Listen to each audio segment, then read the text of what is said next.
существует множество мест, являющихся объектами почитания и даже паломничества. Для христиан главной святыней является храм гроба Господня. Для иудеев – стена плача в Иерусалиме. Для мусульман – запретная мечеть в Мекке.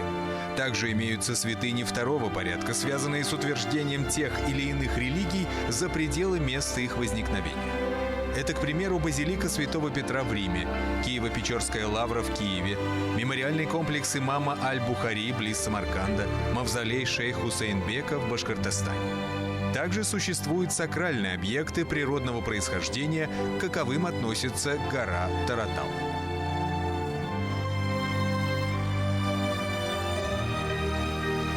Действительно, объектами сакральной географии могут быть не только памятники материальной культуры, но и объекты природы, если они превращаются в значимые национальные или религиозные символы.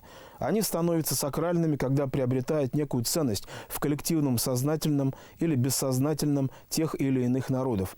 Эта ценность может быть основана на исторических воспоминаниях, религиозных верованиях или просто мифологии. К числу особенно распространенных явлений относится почитание гор. Достаточно вспомнить Олимп в мифологии древних греков, Фудзияму – сакральную гору в современном японском синтоизме, или гору Кайлас, являющуюся по убеждению буддистов местом обитания Будды. Архетип такой мировая гора – это один из главных конструктивных элементов мифологии, мифологическое представление о мире. И это вот, например, гора Меру древних, индийских мифологий, Хараберизайти у иранских, потом Кунлун у китайцев, там Олимп у греков. И точно такая же гора есть и у башкир. Это есть в башкирском фольклоре, они отражены очень хорошо. Башкиры имеют очень богатый фольклорное наследие. И среди них вот есть описание мировой горы. И гора Таратал, они как раз именно, видимо, является вот как раз мировой горой. Образ мировой горы и другие архетипы являются элементами коллективного бессознательного, которые, по мнению психолога Карла Густава Юнга, являются продуктом наследуемых структур психики. Поскольку архетипы универсальны, то они проявляются в виде схожих сюжетов во всех культурах мира. Мирча Элиаде считал их категориями, которые укоренены в структуре человеческого сознания априори, то есть до начала всякого эмпирического опыта.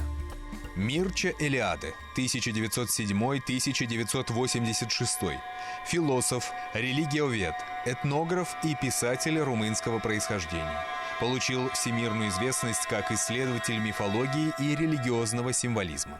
Следствием универсальности архетипов является то, что в мифологии всех народов мира и во всех религиях встречаются схожие понятия и идеи.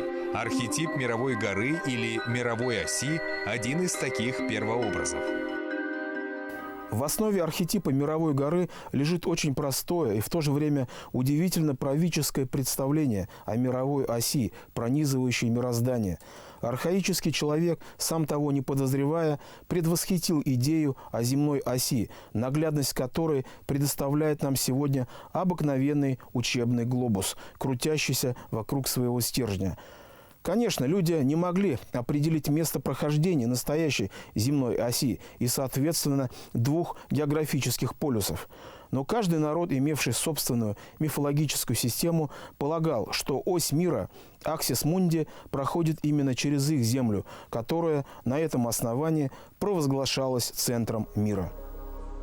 Ось мира или мировая гора, по представлениям древних, подпирала небесный свод и была местом соприкосновения земного с божественным, то есть лестницей в небо. Однако для начала нужно было сотворить земную твердь посреди первичного хаоса, олицетворением которого является океан. Представление о первичном океане, из которого произошло все живое, также является общечеловеческой универсалией, отразившейся в мифологии различных народов, в том числе башкир. Урал-Батыр, из мировых вод, пахтая путем, мешая свои сабли, создает, уничтожая этих аздаха, дива, складывая их тела в виде горы, и создает путь, по которому люди поселились в эту гору. Это как раз первая суша представления башкир. Везде была вода, именно впервые суша возникает здесь, на родине башкиров. Мирча Илиады писал: «Дракон – это образ морского чудовища, первого змея, символ космических вод, мира теней, ночи и смерти. Дракон должен был быть побежден, разрублен Богом для того, чтобы космос смог зародиться». Этот мотив четко отражен в башкирском эпосе «Урал-Батыр», главный герой которого, предстающий в виде змееборца и, следовательно, демиурга-землеустроителя, вступают в борьбу со своим братом Шульгеном, олицетворением океана, и убивает дракона Кахкаху, из тела которого возникает твердь земная. Сотворенная Урал-Батыром гора в представлениях древних башкир стала мировой горой, осью мира и, соответственно, центром мира.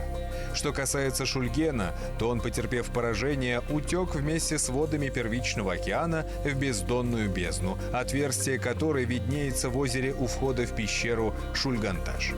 По преданиям башкир, стоит только потревожить земную твердь, а особенно гору Таратау, как воды океана и сам Шульген готовы вырваться из-под земли и вновь затопить всю землю. Эти мифологические представления сохранились среди местного населения до сегодня. Менің үлесі 94 yaşında өлді. Шул вакытта 90 yaşında бізге айтып қалдырды. Балалар Таратауға тиіп қоймадылар. Сөнки Таратаудың астында хау бар. Ол көпкә дөресме түгелме, но элек кешеләрдән бер-беренә тапшырылган битендә. Хау бар, әгәр дә шартлатсалар, туфан хау калкасак дигән сүз калды минем аңда. В эпосе «Урал-Батыр» мы находим те же сюжеты, что и в мифологиях древних шумеров и ариев. Всемирный потоп и убийство змеевидного дракона, пахтанье мирового океана и сотворение земной тверди, спасение людей в ковчеге и утрата ими бессмертия. Это является подтверждением теории Мирча Илиады и других традиционалистов об универсальности архетипических идей. Распространение монотеистических религий, иудаизма, христианства, ислама привело к разрушению старых локальных миров с их локальными центрами. Отныне все они сводились в одну точку, единую для всех последователей того или иного религиозного учения. Отныне родная земля, прежний центр мира, утрачивает свою сакральность, поскольку центр мира для иудеев и христиан перемещается в Палестину, а для мусульман – в Аравию. Вся айкумена как бы разделилась на две неравные части – небольшой клочок Святой Земли и остальную десакрализованную часть мира. Таким образом, народы, обладавшие собственной эпической традицией, долгое время сохраняли сакральное отношение к родной земле, описывая ее с помощью мифов, о чем в частности сообщал Петр Симон Паллас, посетивший в XVIII веке Башкирию. Петр Симон Паллас, 1741-1811, немецкий ученый, энциклопедист и путешественник, служивший в Российской империи. Прославился своими научными экспедициями по Уралу, Сибири и Южной России. Паллас отметил наличие у башкир сложной системы локальных мифов. Множество прилагательных речений, коими башкирцы, большие и малые горы, все ручьи и малейшие протоки, долины, частные рощицы и все прочие урочища отличают, можно принять за доказательство о древности их в сих местах поселения. В том же духе писал знаменитый русский лексикограф и писатель Владимир Иванович Даль. Леса, дебри, горы, воды и пещеры населены лешами, водяными русалками, известными под именем джин – дух. Каждую горою, каждым озером обладает такой джин – добрый или злой. Но все это рассказывает вам башкир стихами или напевает, вторя Чебезге или Кураю в прошлом времени. Не случайно в башкирском эпосе, фольклоре горы рассматриваются не просто как аксис мунди, то есть как ось мира. Да? Мы привыкли у многих народов находить горный ландшафт в качестве центра мира, начиная с древних греков. Да? Но для башкир горы имеют еще и специфическое свойство защитника. А башкиры, как автохтонный народ, сакрализировали пространство, которое стало для них родиной. Я повторяю, не обретенной территорией, а именно башкиры считали данную местность местом, где они возникли как единая общность. Особое значение в традиционной картине мира башкир имела гора Таратау, считавшаяся осью мира, пронзавшей все три плана бытия – подземный, земной, небесный. Сакральный статус горы Таратау определялся мировоззренческими установками мифологического, религиозного и политического порядка. Во-первых, по представлениям башкир, она удерживала от извержения наружу воды всемирного потопа, некогда утекшие под землю. Во-вторых, на горе были погребены мусульманские святые аулия, олицетворявшие собой исламский центр мира Каабу, почему их могилы почитались как частицы территории Святой Земли. В-третьих, гора Таратау стала олицетворением политического мифа башкирского народа, который возник в эпоху Средневековья. Относительно сакрального статуса горы Таратау сохранилось уникальное документальное свидетельство академика Ивана Лепехина. Иван Иванович Лепехин, 1740-1802 годы жизни. Русский ученый-энциклопедист, академик Петербургской академии наук. Автор дневных записок путешествия по разным провинциям российского государства, в 1770 году посетивший Башкирию. Академик Лепехин писал: «В 11 верстах от Стерлитамакской пристани по Нагорному берегу реки Белой видна последняя из высочайших гор близ Оренбургской дороги в Уфу – Таратау, городковая гора, прозываемая. Башкирцы к горе сей имеют особливое почтение и почитают ее за освященное место. В старину, по их сказкам, жительствовал на ней нагайский хан со своим семейством, а после служила она прибежищем богобоязливым и уединенным мусульманам, которых они угодниками называют».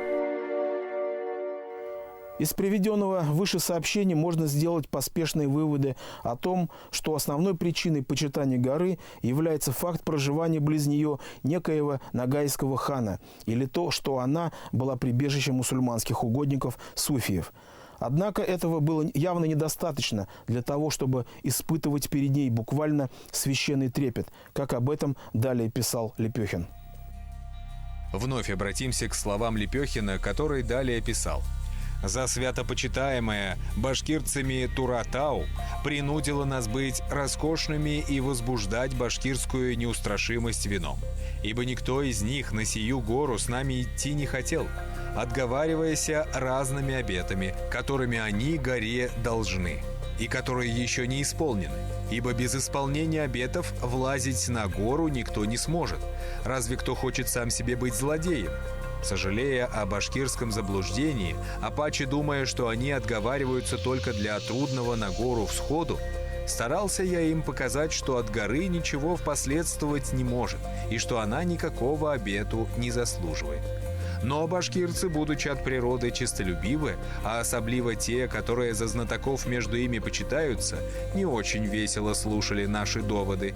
И, наконец, говорили, что, не упоминая о книге «Чингис», в которой много о сей горе писано, два тамошних примера сказать довольно. Один татарь, презирая сие священное место и возмездие башкирскому заблуждению на горе, напакостил. Но сия попытка даром ему не прошла, ибо весь его род в короткое время вымер. Отговариваясь разными обетами, то есть клятвами, которые башкиры этой горе должны и которые еще не исполнены, они отказывались восходить на гору, ибо без исполнения обетов взлазить на эту гору никто не может. Что это были за обеты и клятвы, неизвестно, но, возможно, разгадка этой тайны кроется в упомянутой Лепехиным книге «Чингис», в которой, говоря его словами, много о сей горе писано. Итак, что это была за книга «Чингис»? Под книгой «Чингис» имеется в виду башкирское сказание «Кыса и Чингисхан» или просто «Чингизнаме», которое имело много списков, один из которых был опубликован в 1822 году в Казани. Вот если мы ведем речь о горе Таратау, то не случайно она попадает в такой текст, как «Кыса Чингизнаме». Это один из первых ранних идеологических текстов, в которых обосновывается статус башкирской общности, башкирского народа. Так вот, Туратау там выступает как центральная гора, как место, где был сформирован политический проект башкирского народа. То есть обоснована его легитимность через упоминание этой ландшафтной точки. Согласно сюжету данного сказания, молодой Чингис, спасаясь от мести братьев, скрылся в неизвестном направлении. На его поиски отправились вожди ряда башкирских племен. Отыскали царевича и провозгласили своим ханом. В порыве благодарности Чингисхан раздает башкирским беям символы власти – тамгу, уран, ангоны. Владимир Даль, впервые переведший сказания «Кыса» и «Чингисхан» на русский язык, писал: «Народ башкурт разделился с незапамятных времен на племена, или, как их называют у нас, на волости. У каждой волости свой уран, отклик, рукоприкладный знак, свое дерево и птица, розданные, как верит народ, самим Чингисханом». Я считаю, что этот документ имеет статус Конституции. Фактически в первых рассказах этого текста утверждается об особых отношениях, которые сложились между представителями башкирских родов и имперской властью Монгольской империи. В частности, отмечается, что башкиры вошли в состав империи не путем завоевания, не насильственным путем, но путем мирного соглашения. Причем инициаторами этого соглашения выступили главы башкирских родов в обмен на получение определенных привилегий, в частности, на сохранение вотчинных родовых территорий и самоуправление. Сказание «Кыса» и «Чингизнаме» не претендует на историческую достоверность и является отражением определенной политической заданности, направленной на доказательство роли глав башкирских кланов в становлении империи Чингисхана, незыблемости башкирского вотчинного права и автономного статуса Башкирии в составе Золотой Орды. После вхождения Башкирии в состав Московского царства политический миф, изложенный в «Кыса» и «Чингисхан», обслуживал претензии башкир на исконность своих вотчинных прав на землю, дарованных им якобы самим Чингисханом.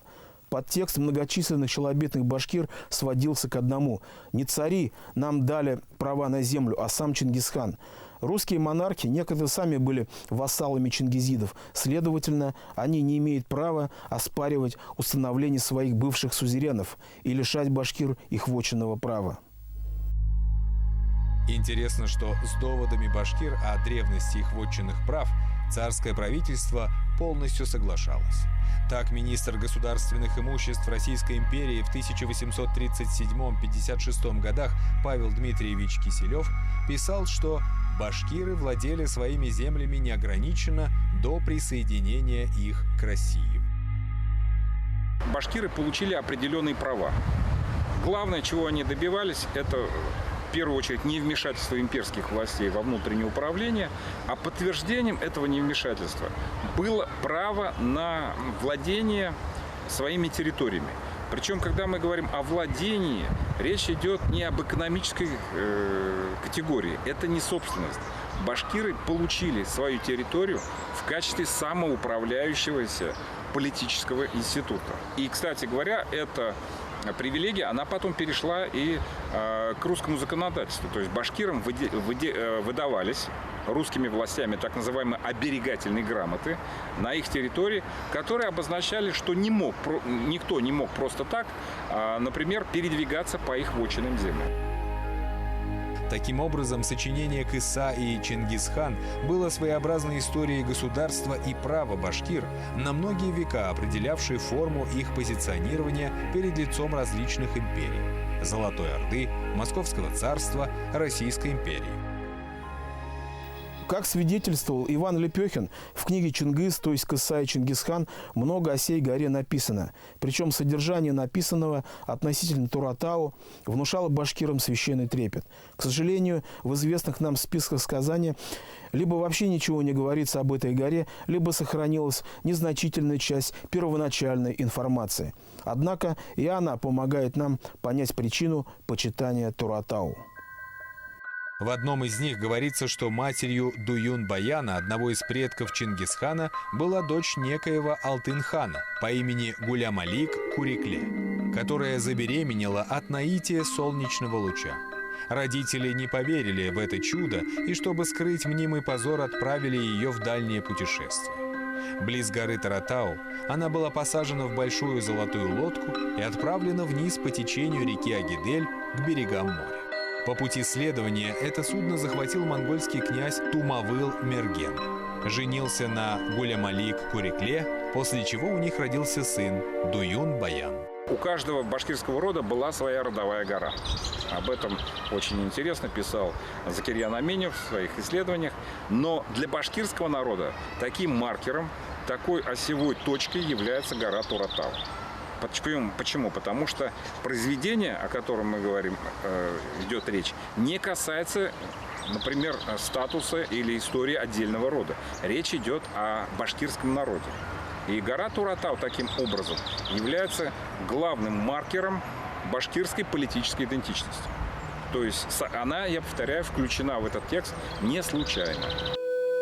Таким образом, автор сочинения проводил мысль, что родоначальник монголов по линии матери был по происхождению башкиром, а его дед Алтын-хан жил близ горы Туратау.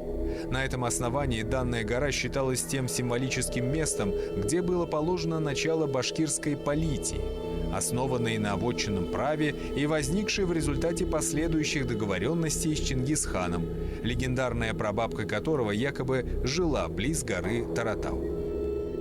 В связи с этим возникает вопрос об адекватности этимологии аронима Туратау, значение которого обычно сводится к тюркскому слову «тура», то есть «крепость», а название горы переводится как «крепость-гора». В научной литературе высказывалось мнение, что на самом деле название горы Туратау связано с древнетюркским термином «туре», что означает «высший закон». Впервые термин «таре» встречается в памятниках древнетюркской письменности на реке Архон. В надписи в честь Кюльтигина говорится: «Мы дали закон таре тюркскому народу».